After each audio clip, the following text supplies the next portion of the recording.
नाज़रीन मोहतरम अस्सलाम वालेकुम। ये कहानी है एल्बर्ट आइंस्टाइन की और उसका कहना है कि जिस इंसान ने कभी गलती नहीं की उसने कभी नया करने की कोशिश नहीं की।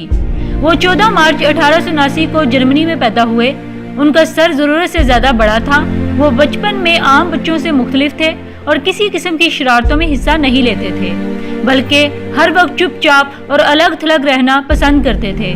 वो 3 साल की उम्र तक एक लफ्ज़ भी बोलने से कासिर थे और 9 साल की उम्र तक ठीक से बोलने से आरी थे। वालिदैन के लिए उनकी आदत बड़ी परेशानी का बायस थी। वो तन्हा रहना पसंद करते। उनका सबसे खूबसूरत दिन भी इतवार का होता था, जब उनके वालिद उन्हें किसी खामोश और पुरफिजा जगह लेकर जाते थे। वो ऐसी जगहों पर जाकर खो से जाते थे और अपने इर्द गिर्द के माहौल को बहुत तवज्जो से देखते रहते। और उनके दिमाग में सबसे बड़ा सवाल ये था कि ये दुनिया काम कैसे करती है। अपनी आरजी मजदूरी के बायस उन्होंने बहुत देर से स्कूल जाना शुरू किया। उनके लिए स्कूल एक जेल की इमारत था। यहाँ पर उनकी आज़ादी खत्म हो जाती थी। उन्हें अपने उस्ताज़ा की बातें ठीक से समझ भी नहीं आती थी और उन्हें तालीमी बातें अधूरी सी लगती थीं। वो उस्ताज़ा से अजीब सवाल करते, जिस पर उस्ताज़ा उनसे नाराज़ रहते थे और उन्हें संकी और पागल कहते थे। अपने बारे में ऐसी बातें सुनकर उन्हें लगता कि अभी उनका दिमाग अधूरा है। लिहाजा एक दिन उन्होंने अपने उस्ताद से पूछा कि मैं कैसे अपने दिमाग को तेज कर सकता हूँ। तो उस्ताद ने जवाब दिया, सोच ही कामयाबी का रास्ता है। इस बात ने उनकी जिंदगी ही बदल दी। उन्होंने सोचों को मजीद बढ़ाकर तरक्की का सफर शुरू कर दिया। तबियात के मजमून में गैर मामूली जहानत की वजह से वो बहुत तेजी से आगे बढ़े और फिर सारी दुनिया ने देखा कि इस गहरी सोचों के सफर ने उन्हें दुनिया का सबसे बड़ा साइंसदान बना दिया।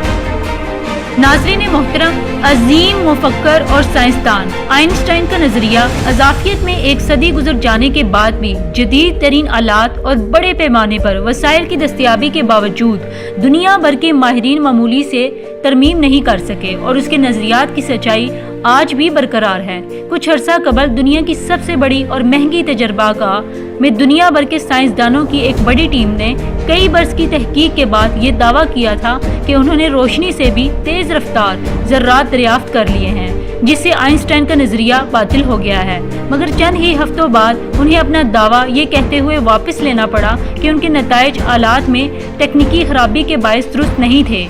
अल्बर्ट आइंस्टाइन गैर जरूरी चीज़ों को याद रखना हरगिज़ पसंद नहीं करते थे, हत्ता कि उन्हें अपने खून का नंबर और घर का नंबर भी याद नहीं होता था। एक मरतबा किसी दोस्त ने उन्हें पूछा कि 1 मील में कितने फुट होते हैं, तो उन्होंने जवाब दिया कि मैं अपने जहन को इस तरह की मामूलात से नहीं भरता जो आराम से मुझे किताब में मिल सकती हैं। इन सब के बावजूद भी वो दुनिया के ज़हीन तरीन इंसान होने का एजाज़ रखते हैं। आइंस्टाइन ने मुख्तलिफ मौक़ा पर रोज़मर्रा ज़िंदगी के बारे में अपने जिन ख्यालात का इजहार किया था, उनमें से अक्सर बातें ज़रुल मसल की हैसियत रखती हैं।